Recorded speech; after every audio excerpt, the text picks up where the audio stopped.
We are back. Welcome to ZeroXhack. With me is Stephane and Robert from FlashBots. And yeah, hi Stephane, hi Robert. Hello, hello. Nice to be here. Thanks for having me. Us. Yeah, so I'll give you the stage and let you do your thing. See you later. Perfect. Yeah, thanks a lot. Cool. I think people are just going to be trickling in for a little while, but I'm excited to have people join. I'm thinking probably the best way to start is give a bit of TLDR on MEV and see if people are interested in learning about that. I'll share my screen.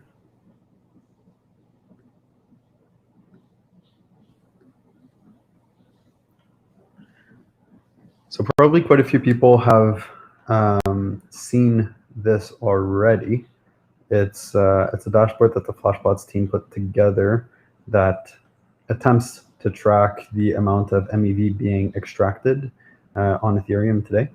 And we can see there's been sort of a massive uptick in the amount of extraction over the last few months. So actually, I think FlashBots launched somewhere around January 1st.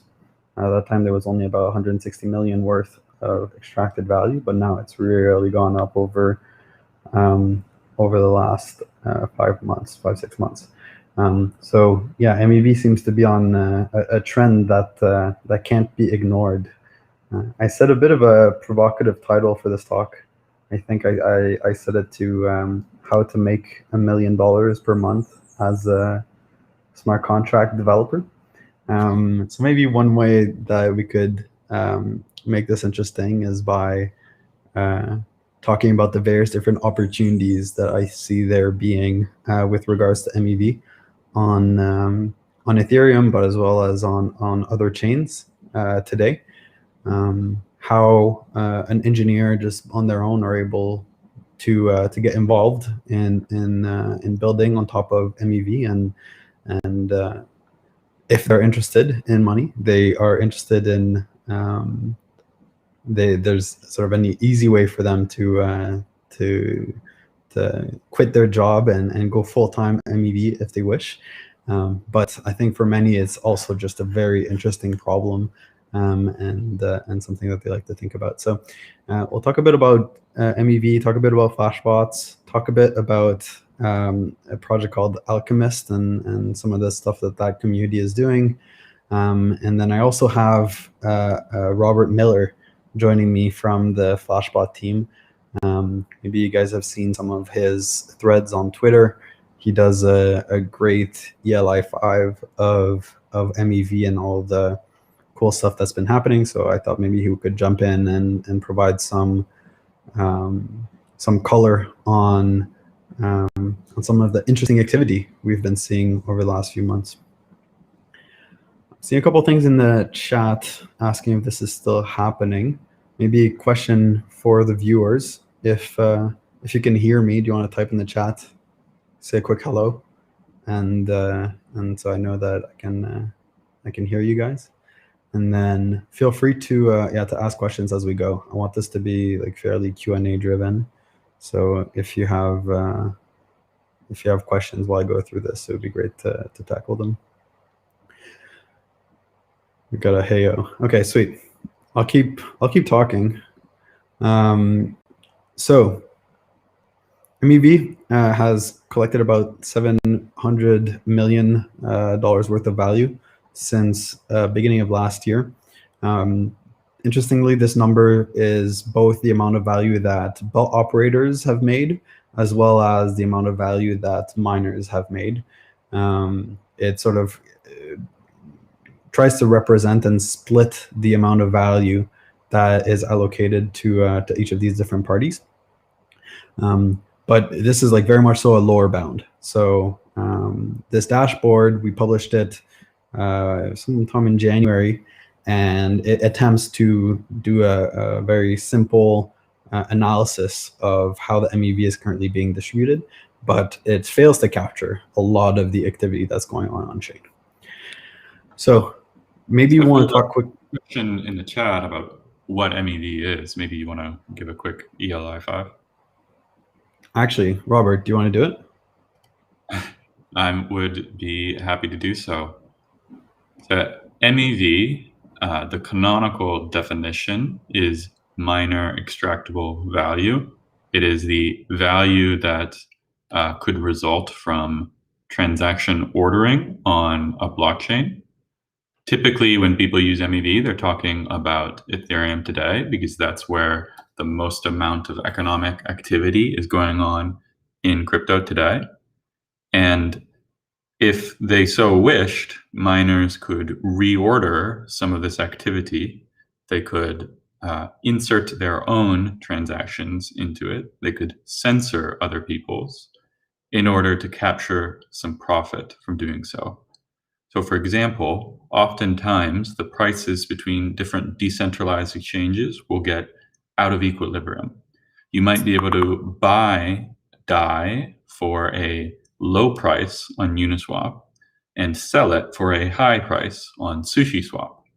And as a result, an arbitrageur could buy DAI on Uniswap there for very cheap and then sell it for a little bit more on SushiSwap and capture profit, arbitrage profit from doing so. Today, there are a bunch of different bots that do this through FlashBots or the traditional mempool. But ultimately, miners, as the single party that can order transactions, are the party that decides who is able to capture this arbitrage profit. And they themselves may do so in the future. We've seen some miners extracting MEV. So MEV is like all-encompassing of all different forms of value that could be derived from transaction ordering by whoever is producing blocks in crypto economic systems, whether that's miners in Ethereum or like a layer 2 sequencer in a layer 2 or maybe a validator in ETH2. Yeah, thanks for the background there. So yeah, MEV is just the ability to move transactions around, extract some value from it.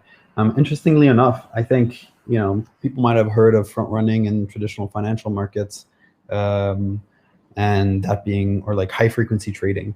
MEV is very much so the blockchain equivalent of this, and it tries to solve a lot of the problems that we have seen in the regular financial markets, but in a completely decentralized and permissionless way.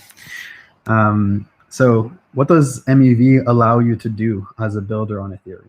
I think this is one of the most interesting and underexplored questions in Ethereum today. FlashBots, the organization itself, is very much so focused on tackling the problem of MEV from a ecosystem security perspective. How do we avoid some of the negative externalities and existential risks that MEV brings to Ethereum, and instead produce a good, positive future for MEV on Ethereum? But it doesn't really think about like what are the types of applications that you can build with MEV, or what are the types of strategies that you can run to try to extract MEV for yourself. So it provides infrastructure for others to be able to do that. So I'm thinking maybe a good way to go from here, talk a bit about the various different use cases of MEV that I've seen, but also thought of, and perhaps this will encourage some of the builders here to go out and build some products on top of MEV. So we have a pretty good documentation on FlashBots that covers the use cases for MEV. So the first one is bot operators. In the FlashBots world, they're called searchers, who essentially have some strategies for how they can use MEV to make a profit. And they're looking for fast, risk-free access to block space, for example, for performing arbitrage and liquidations, like Robert mentioned. So this is what drives a lot of the activity that we've been seeing so far, right? We're seeing about 3,000 unique MEV searchers that are sending a lot of transaction throughput to FlashBots, and consequently like paying miners. So I think this graph is quite interesting to see just the level of activity there is. About 50% of the blocks in Ethereum right now include some sort of FlashBots bundle.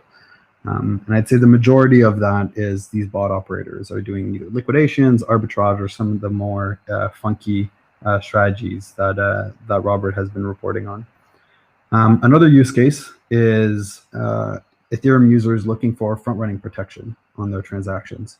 So much of the MEV that we see and much of the more nefarious MEV happens when someone, for example, uses Uniswap and sends their transaction to the regular transaction pool, right? Then everyone else sees their transaction, and then we get things like sandwiching or front running. And that is only possible because the users reveal the content of their request to the world before it gets included in a block.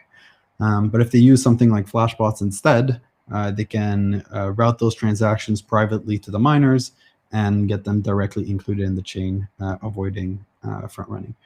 So there's a whole suite of integrations here that you can have when you start building DeFi products that are vulnerable to front running, where if you integrate with something like FlashBots, you avoid the ability for other users in the network to front run you or abuse your transactions.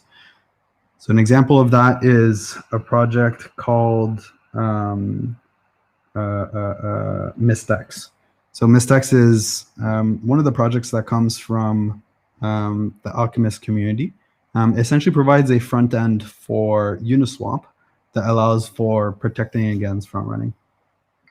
So your transactions or swaps on Uniswap are no longer sort of vulnerable to being sandwiched. So that's quite useful for many users. But we have not seen that many applications integrate this yet, and we expect that to increase over time. One of the other use cases I think that would be really interesting is a front-running resistant fair launch platform. So we've seen a lot of liquidity sniping, basically, which is when a token lists liquidity on a DEX, and then someone comes in and buys all the liquidity at a very low price to then flip it later on. Maybe, Robert, I wonder if you can talk a bit about the types of exploits or extractions of MEV of that kind that we've been observing. Yeah, I'm happy to do so.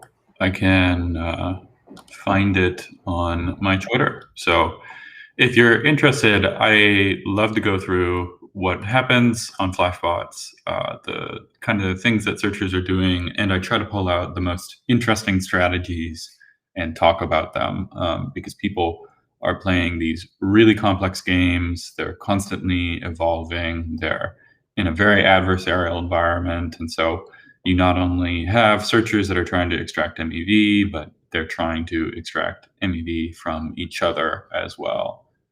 So follow my Twitter if you're interested in that kind of content. I'm at Bert C. Miller. I am trying to find my liquidity sniping thread right now. So yeah, you can share your screen once you do. Yeah. In the meantime, maybe I'll just talk about some of the other interesting things that we see on FlashBots. So we see all sorts of interesting things. I'll start with one of my favorite strategies, which is an Uncle Bandit. Essentially, what happens with an Uncle Bandit is the Ethereum network will mine 2 blocks at roughly the same time. 2 different miners mine new blocks with different transactions, different solutions, and only one of these can be added to the chain. And so what the Ethereum network does is one of them gets added to the canonical chain, and the other is quote unquote uncled or orphaned. It's sort of like a block that's standing on its own. But in order to incentivize miners to keep on mining on top of the canonical chain, the Ethereum network will pay a small amount of money to the miner that mines an uncle. And then the uncle is actually included as part of the canonical chain in some way. But the transactions in them don't get executed on the canonical chain.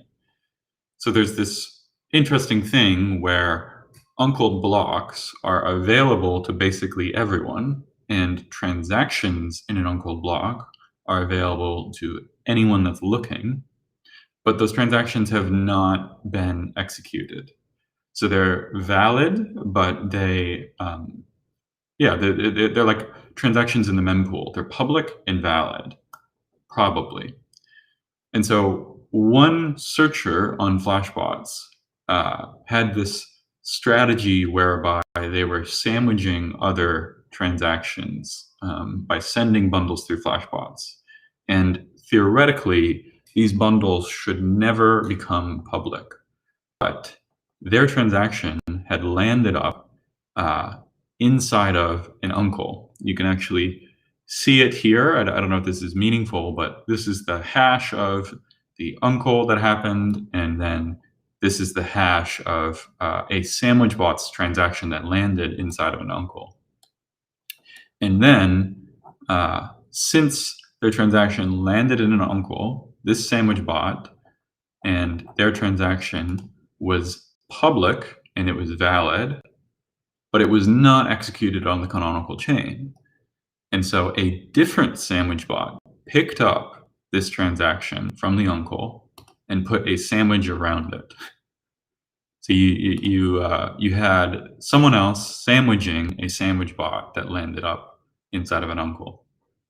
And actually, this was done some 40 blocks after the uncle happened. So the SandwichBot that ended up in the uncle had their transaction sitting there for 40 blocks, which is quite a bit of time before it was ended up being pulled onto the canonical chain. And this actually didn't make that much money. Like the attacker only made 0.4 ETH, but there's a different one that was pulled off by a miner that was running a searcher for 145 ETH.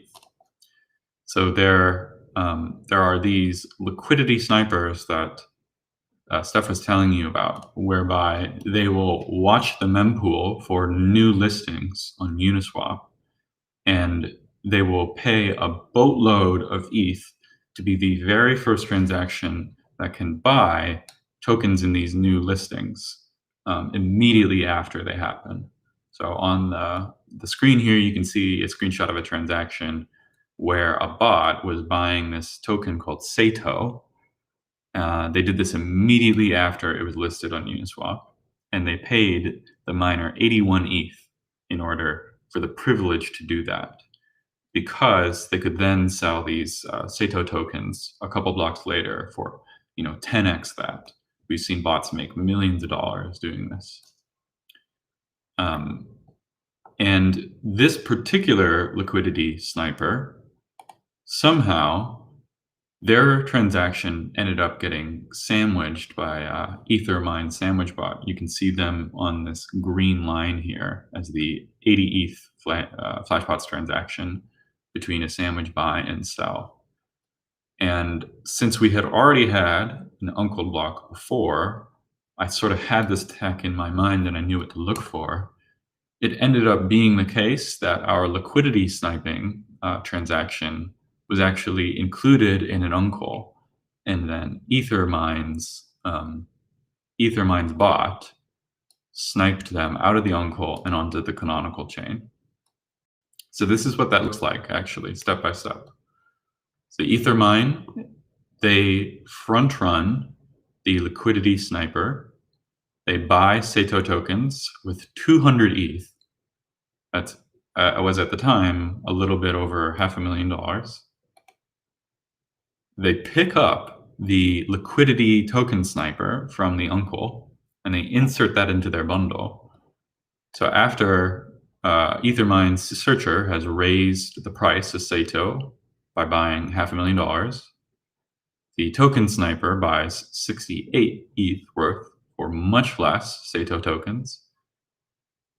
And also, since this was a FlashBots transaction, you can notice that the Liquidity Sniper is also paying 81 ETH to the miner, in addition to getting sandwiched. And then after this Liquidity Sniper's buy has gone through, Ethermine Searcher will sell the tokens that they originally bought, this 8.8 million. They sell them back for 244 ETH. So they started an input 200 ETH on their own, and their output was roughly 245 ETH. So it was 45 ETH worth of profit. And that 45 ETH essentially comes from this Liquidity Sniper right here. And what's more, since this block was mined by Ethermine, they were the party that got the payment that the Liquidity Sniper thought that they were making to snipe the liquidity, this token listing. So this 81 ETH that you can see on this third line under contract here, that payment also went to Ethermine, in addition to the money that they made from sandwiching. So Ethermine made 45 plus 80 ETH here, so roughly 125 ETH. And you can do the math. That's about $250,000 in a single FlashBots bundle that was made. Yeah, these are like mind-boggling numbers. Like whenever I take the time to sit back and think about this, the thing that fascinates me the most is these are all dynamics that exist in the traditional financial system as well, but they are done in like a very permissioned and closed fashion where like only certain people can like play these games, and they're like super highly regulated. Whereas obviously in DeFi, you have completely different dynamics. And a lot of the work that FlashBots is doing is like maintaining the ability for anyone to be able to participate in these games in a permissionless way. The reason why we started FlashBots was to try to solve for the fact that we saw the ecosystem moving towards a much more centralized direction because of these. And so in many ways, the mission of FlashBots is to continue making it possible for your average builder to engage in these activities. I think maybe it would be good to highlight the was it the baby MEV searcher? Oh, that's already what I have on my screen. Yeah, yeah. That would be a great example of starting from zero. Yeah. And what you said really resonates with me, because this resonates with me, because MEV Alpha Leak, I think, is the perfect example of someone that started with nothing, with no privileged position in the ecosystem, and literally with 0 ETH, and they've worked their way up to making hundreds of thousands of dollars in 25 days. So on this block here, that you can see, ends in 61, starts in 12. MEV Alpha Leak deployed a contract and then used that contract to extract some ETH in the same block and pay for the deployment of their contract. So just to like repeat that, in one block, they deployed this 0x66F8 contract. And then in the very next transaction, they used this new contract that they deployed in order to extract value and pay for the contract that they just deployed. So they had no ETH in this contract before, 0 ETH in the address that they used to deploy. And it was purely by finding an arbitrage opportunity and using that profit to deploy their contract that they were able to get started. And they've worked up from this position of having literally 0, not even a single way of ETH since then, to having $500,000 in the last 25 days. Not only that, but they leak all sorts of alpha on Twitter all the time. I've learned a ton about Solidity from that. They've created, they're open sourced. It's crazy. They're literally, yeah, they're open source, and they made a better version of Flash phones, more gas efficient, that anyone can use. It's insane. Yeah, this is really the prime example of what permissionless approach to finance can sort of yield. so much innovation happening in just this single bot operator, and trying to find novel ways to use MEV. It's fascinating. I mean, what Robert was highlighting about deploying a contract with 0 ETH, like that is insane when you think about it. There's this whole system called Tornado Cash, right? Which the whole point is to like clean ETH and make it anonymous. But through MEV, you can actually produce immaculate ETH that like doesn't come from anywhere. It comes from the MEV that you were able to extract, and then you can use that in whatever way you want, right? But it is not tied to any exchange. It is not tied to anything else. All you need is a private key and a computer, and you can make $500,000 in 25 days.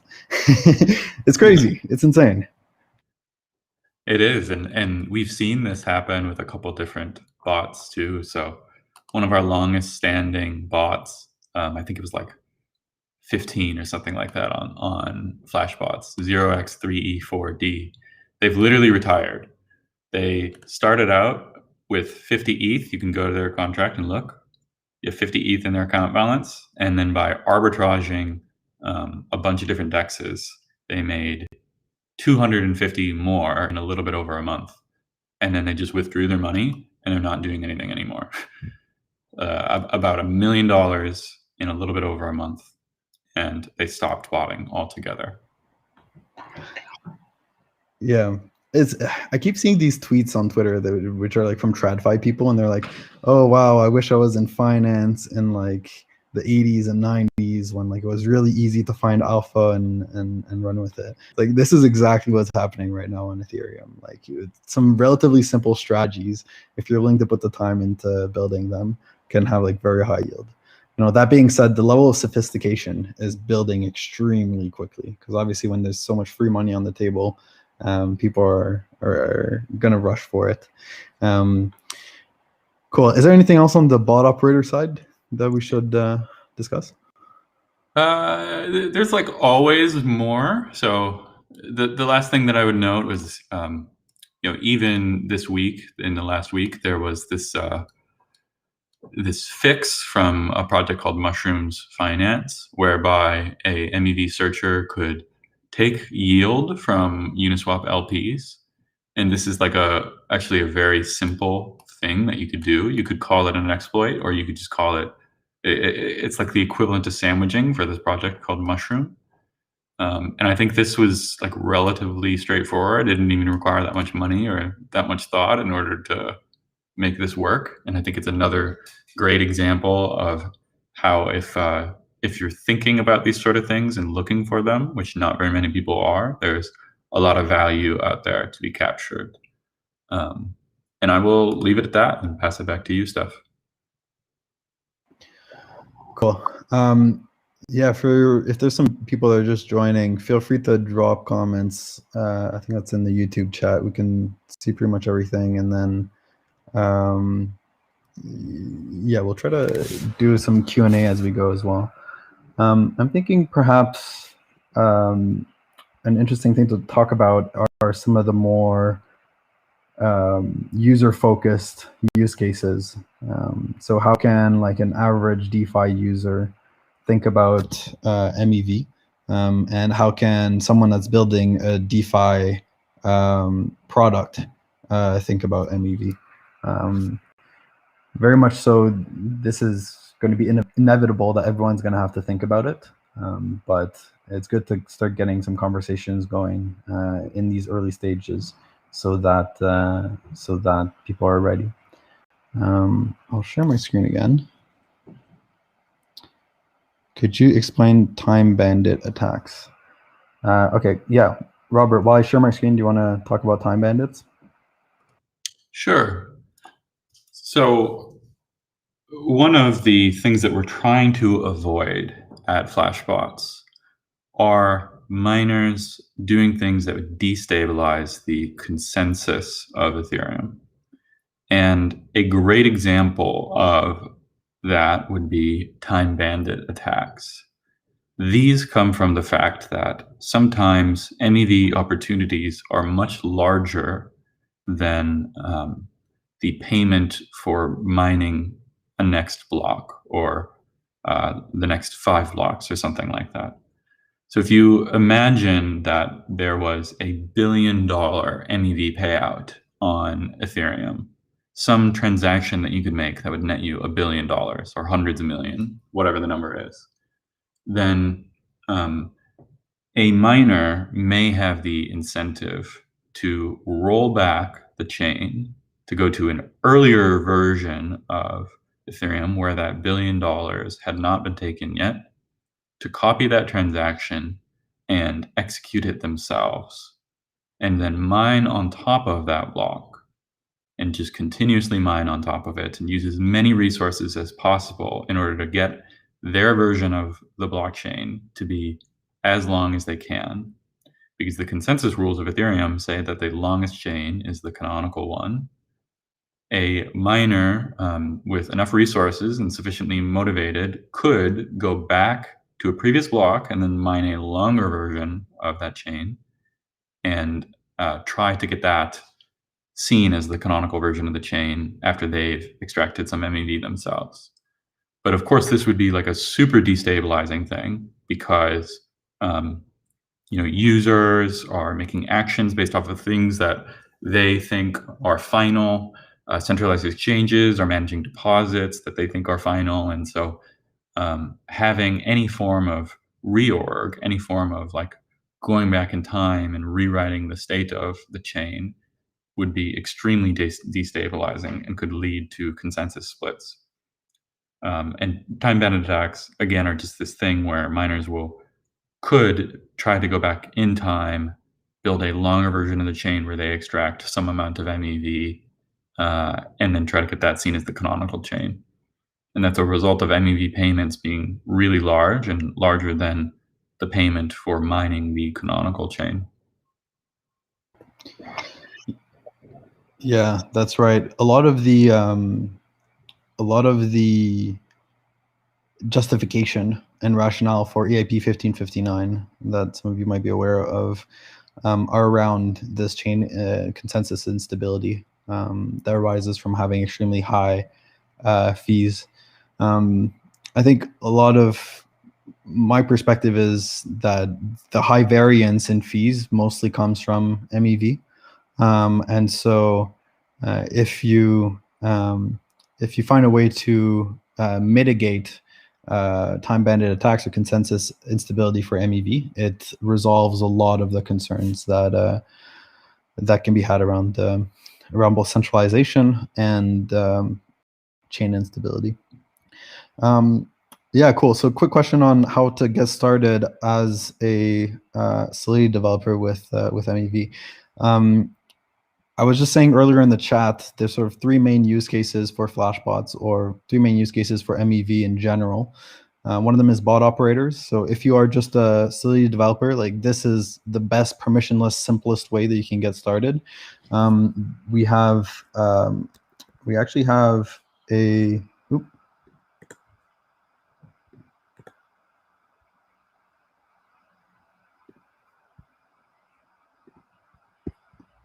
Did I lose you guys? I'm here, Steph. I can hear you. Oh, interesting. GitHub went down, maybe.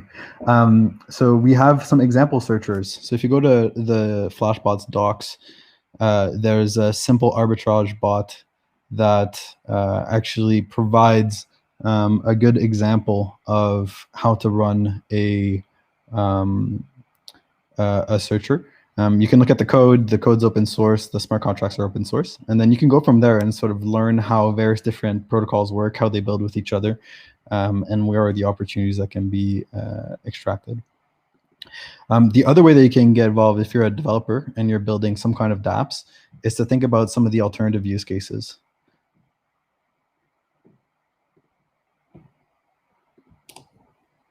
So if my internet collaborates with me, one of the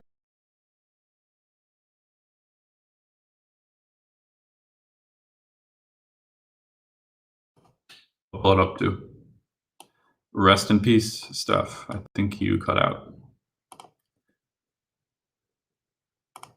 So I have the simple arbitrage bot up here. I will pick up the torch where our fearless leader stuff unfortunately had his internet drop it.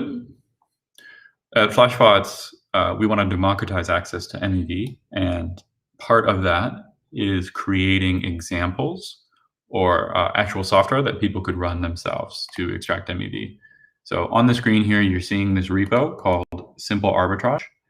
It's a project that we made that is a super simple bot. It looks for arbitrage opportunities between various different Uniswap v2 forks. And I think this is an excellent way to like better understand what it looks like to find, evaluate, and submit arbitrage opportunities and actually capture some MEV yourself. And that both has this off-chain logic that happens in setting up your environment, your keys, as well as, and then actually looking at the markets and arbitraging them and like creating a relatively clean system for doing that, printing it, all of these things, getting data from the chain, all of these things, as well as the contracts that you could use to execute Uniswap arbitrages themselves. So this is the contract that Simple Arbitrage Bot uses. It's a little bit complicated if you're new to Solidity, but it's relatively short, and it's a really great learning exercise. So if you're just getting started with MEV and you're interested in it, then I highly suggest you look at this Simple Arbitrage repo. You go ahead and read this from top to bottom, every single line, and try to understand what's going on, in addition to doing the same with these contracts. And what you can do is you can actually deploy this yourself on chain and try to execute on some MEV arbitrage opportunities. These are relatively small and they're well known, and so you're not going to make money doing this, at least not much, but you will learn a lot, and I think it's a great exercise. And I've also made this, I've made this repo that you could use. You will need to tweak it a little bit. That adds a flash loan so that you can take advantage of very large MEV arbitrage opportunities without needing the ETH to do so. Again, you probably won't make a lot of money doing this because these are well known and very competitive, but you will learn a lot by doing that. You back, Steph? Yes, sir. I believe I am back. Okay, I'll try to share my screen again. So yeah, I was just going to talk about some of the other use cases. So bot operating, then the other one would be building apps that use MEV in like funky ways. So I already shared sort of the MistX front page here. So the other thing that it does is it allows for gasless transactions on top of Uniswap. So how does this work? Well, basically, the way that you can think of the fees that you pay, right, gas fees on Ethereum, you're just asking the miner to include you or allocate some block space for your transaction and the computation that your transaction takes. Oh, I'm getting a message that they can't hear me. Okay, I'll keep talking. If I get another message, I'll freak out.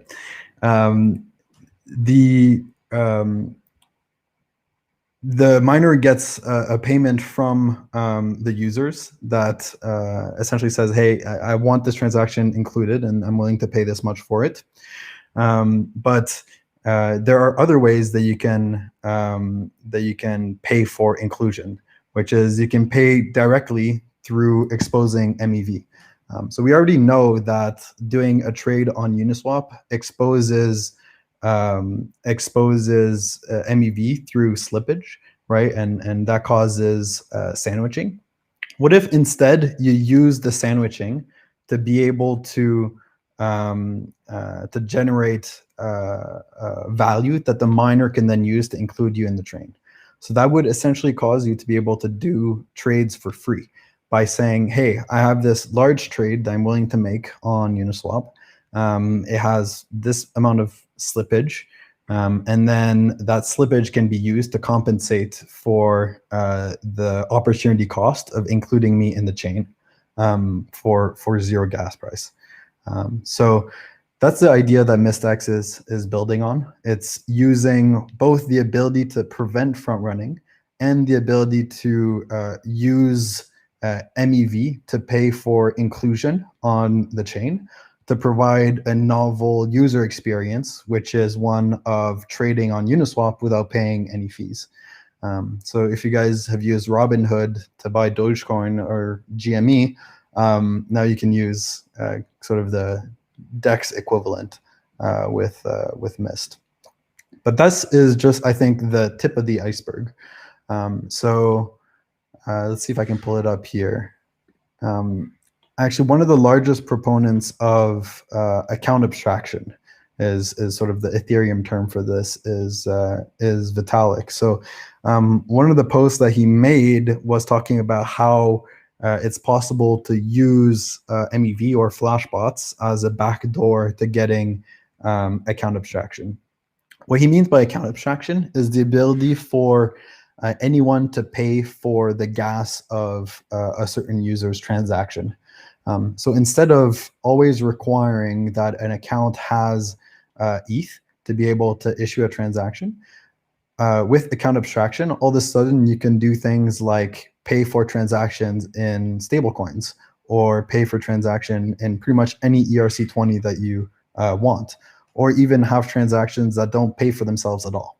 So one of the use cases that he mentioned are Tornado Cash, right? So on a Tornado Cash withdrawal, usually you have to pay like a percentage of your withdrawal fee, send it to a set of relayers that then try to route that request to the chain. But if you use a system like FlashBots for doing the withdrawal, you can essentially do a withdrawal completely permissionlessly without relying on a third party to relay your transactions. So there's a lot of interesting use cases to be made around this, and particularly so if you couple the idea of account abstraction plus smart contract wallets. So smart contract wallets are sort of a very interesting design space because you can encode a lot of the rule set that you would normally only be able to include on the protocol side, but this time you can include it directly into the wallets of the users. So actually, by restricting the ability of the users to take various different action against other smart contracts, it might actually enable novel UX use cases for building new kinds of applications. So a lot of the thinking on smart contract wallet is still very immature and requires more experimentation to really see what's possible. Let's see, anything else on the account abstraction front, Robert, you think that's worthwhile to talk about?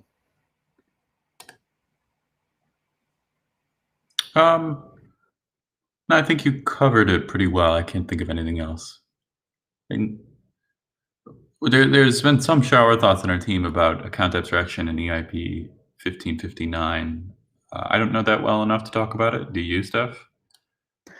Yeah, I can talk about it. So actually, Roger, I guess in the chat also had this question: how does EIP 1559 affect zero gas fee transactions? So it does make it a bit more complex. Essentially, it prevents what EIP 1559 says is a transaction is only considered valid if it is able to pay the base fee. So you can still sort of hack together the ability to have a zero gas fee transaction by depositing money into the account in one transaction, executing the transaction in the second transaction, and then like paying the miner in a third transaction. So you can still have a similar UX. It's a little bit less gas efficient and a little bit more risky. But I think this is sort of an intermediary stage that we're going to be in for a little while with EIP 1559 until people figure out a new way to achieve this pattern. And then, yeah, we'll see. So again, this is another thing where a smart contract wallet, if everyone was using that, then EIP59 would be sort of trivial to work around. But yeah, it will just make things a little bit more complex. Yeah, maybe a good way to take the remainder of the call, since we have 10, maybe 15 minutes, is just take in whatever direction the chat wants to go. So if you have any any suggestions or questions that you want us to riff on, feel free to drop it. Robert, if you pick up anything that you think is interesting, also let's riff on it.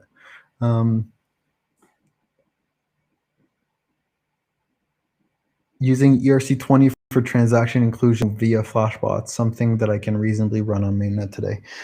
Yeah, so actually, I want to highlight this. There was this project called Zenith, I think. Zenith Ethereum. Nope. Oh, maybe here. So this is a project that essentially used the concept of account abstraction for L1 to L2 deposits. The idea being a lot of users who are sort of new to the Ethereum ecosystem now might not have ETH in their account, but they might get like an airdrop of some random token, and they want to like bring that token over to a layer 2 where they can actually use it. So this project called Zenith, that was at the latest ETH Global Hackathon, was exploring the idea of having these zero gas transactions through FlashBots that paid for inclusion using DAI in this case. So this is a really, really interesting use case for FlashBots, which is to completely abstract away the fact that ETH is used from L1 to L2 token transfer, and instead allow for people to get directly into a layer 2 without interacting with ETH whatsoever.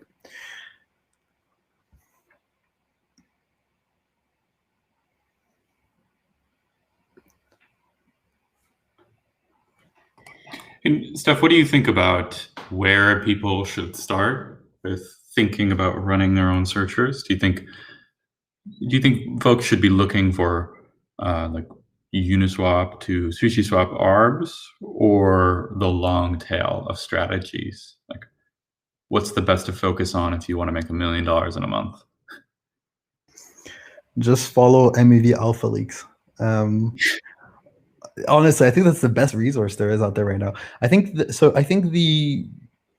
simple arbitrage searcher was like really good a few months ago, and just like running it out of the box could like make a decent chunk of change.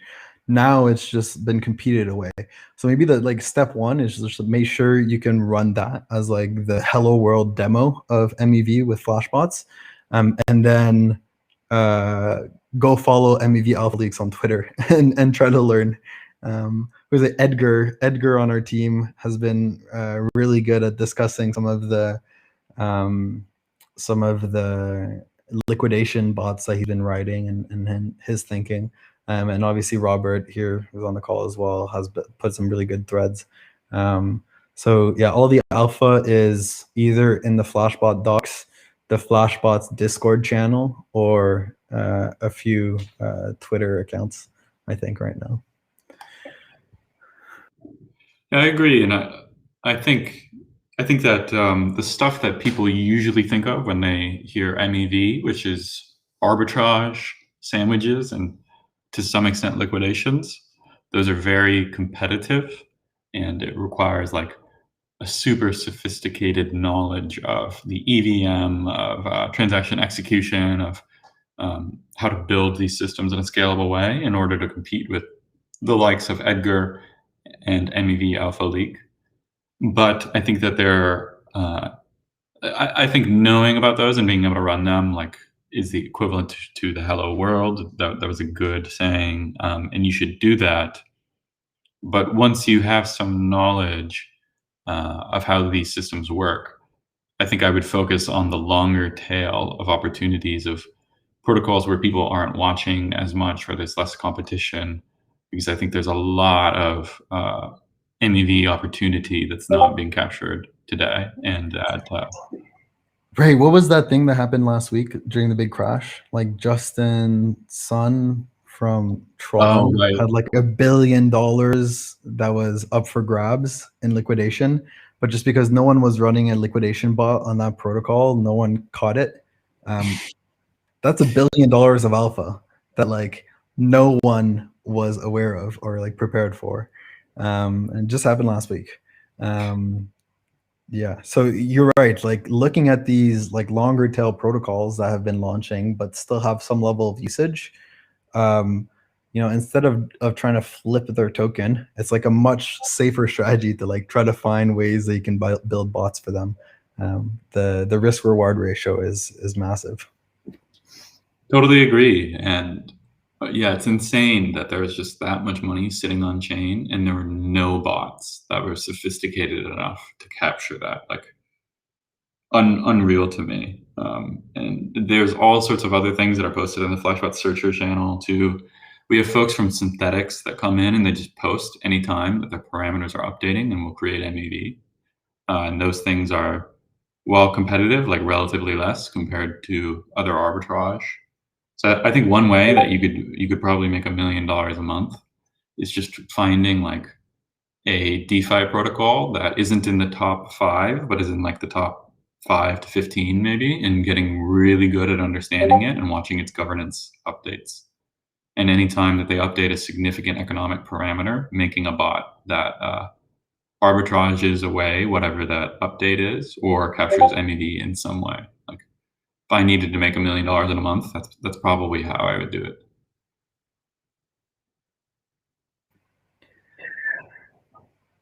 Cool. There's a question in here about Ethermine dominating hash rate. So it's been fascinating. Like one of the biggest learnings I have over the last 6 months of working on FlashBots and then MEV is the like very big misconception that there is about miners in Ethereum. I think they're treated very adversarially, but they don't necessarily deserve it. So like they are profit motivated actors. Like they do run businesses that are highly competitive, and so they are forced to try to squeak out every like profit that they can. But they've definitely like been extremely collaborative in working with FlashBots on determining what are the best ways for the MEV ecosystem to evolve. So we saw at the beginning it was only Pool who came online with FlashBots at first, and then over the course of the following months, pretty much everyone came online. At some point, their Ethermine launched their own sort of MEV extraction bot where they would do sandwiching of trades themselves directly. But actually, since then, they've started working with FlashBots and are now mining according to the FlashBots model. So I'd actually say, so far from what I've seen Ethermine do, they've been a very advanced and sophisticated actor in the space, but very collaborative as well in making sure that the MEV extraction ecosystem remains healthy. So yeah, I'd say they're a positive force so far.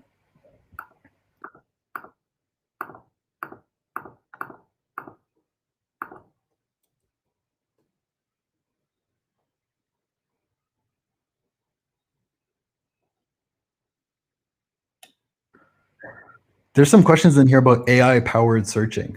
Actually, this is a topic we haven't delved into, which is like, what is the end game of MEV?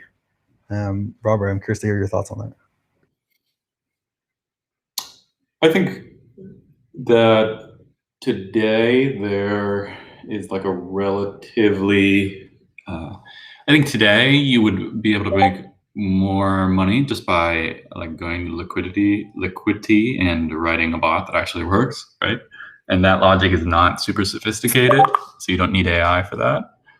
But I think that there are really complex multi-protocol, multi-transactional kind of MEV extraction that instead of even looking at the logic of an individual protocol, you just look at the pure state and bytecode on chain and feed that into an AI of some sort to identify and execute on these kind of opportunities. And I think eventually we will start to move towards that kind of world. But I think the short term is much more customized bots for particular pieces of logic. What do you think, Steph? Yeah, I think that's right. I think it'll be mostly heuristics based bots for a little while longer. And then we're starting to see, in my opinion, hints of the future with stuff like generalized front running bots that just look at all the flow of transaction in the mempool and simulate it and try to rewrite them to make a profit. I think this is a hint of what's to come, which is we'll see more and more. We'll see these very narrow strategies eventually become more and more generalized to try to capture the long tail of opportunities that you can't like sit down and write heuristics for all day. This is a concept that that Phil talks about called state space search, which is sort of thinking of MEV and as equivalent to the security of the smart contracts on the chain. And you can do some type of formal verification or simulation work on top of the state of the chain and the contracts to figure out where the composition of multiple different protocols can expose opportunities for MEV.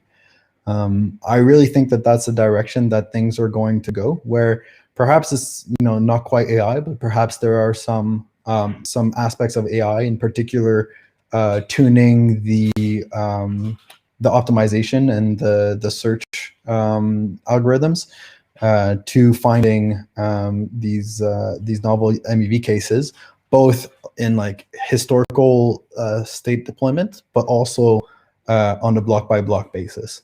Right. So if you sort of have this machine that every 15 seconds there's a block that's mined and can sort of arbitrarily update the state of that machine of that program, you'd need an extremely efficient algorithm to be able to calculate out what is the global impact of that state update and what is the maximum amount of value that you can extract from it.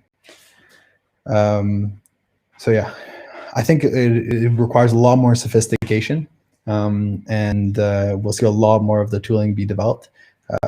This again ties into the kind of efforts that FlashBots are doing. Is we think if this ecosystem is just left to run on its own unchecked, a lot of this will be closed, will be built in a closed source fashion, and be only available to a select few people and be like a very big centralizing force. So a lot of our focus is to provide education to the broad community for them to be aware of what's going on in the first place.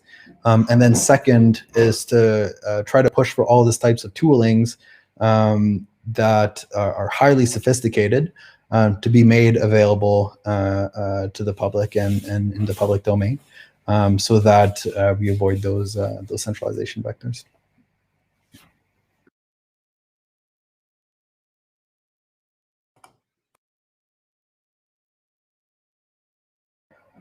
Yeah, Drew has a comment on this, the crypto lower class. Yeah, I think there's like a mix of responsibility and inevitability. It is a bit of a race against a monster, right? Which is like, I think there was a comment earlier on in the chat that was something like, how do you compete with JP Morgan and et cetera, or how do you build defensively against them? I think it's pretty, I wouldn't say like the big institutions or the big banks are evil per se. It's just that they are operating in a competitive environment where they're sort of left without choice, right? They're sort of responding to the environment that they're in. And I think bot operators and traders on Ethereum today are doing very much so the same thing. If it's left unchecked and the ecosystem sort of continues down the path that it was before FlashBots came around, I think the end game would definitely be one of heavy centralization and create like a crypto lower class. But yeah, we're fighting pretty hard to make sure that these systems are designed such that even such that the incentives for all the parties are compatible with creating the most fair outcome and an outcome that is in line with the ideals of Ethereum. That seems like a decent place to end it. What do you think, Robert? I agree. I think that was a great ending, and you shared a lot of alpha today. And I am greatly looking forward to the dozens of new searchers, the hundreds, thousands even, that will be born from today's talk. So thank you all for tuning in, and I look forward to seeing you on chain. Yeah, sounds good. Maybe a couple things for people to go look. Definitely check out the FlashBots Discord. Come hang out. We'd love to talk about all kinds of MEV stuff. If you're a builder, also go check out the Alchemist community. They have great onboarding for people who are just getting started in crypto, and I think a lot of knowledge sharing is happening there, and people that are excited about building these new kinds of product. So yeah, looking forward to hanging out some more on Discord and whatnot. Guys, thank you so much for the presentation. It was quite mind-blowing. Even for me as a modest community manager, I want to start learning Solidity now. Amazing. Yeah, and by the way, we have 2 more presentations about related topics for tomorrow. We have Staked Out talking about flash loans and arbitrage, and we have Block Native talking about mempool 1-on-1 tomorrow. So you can find the schedule on the 0xHack website. I put some links to the Alchemist project and the FlashBots in the video description, so everyone can find it. And yeah, and you can find the schedule for the talks tomorrow at 0xhack.dev. Guys, thank you very much for taking the time to do this presentation. It was a pleasure to learn from you. Thanks for having us. Thanks for the great engagement in the chat. Really enjoyed it. Yeah. Thank you. Really enjoyed it. Hope to talk to you soon, guys. See you.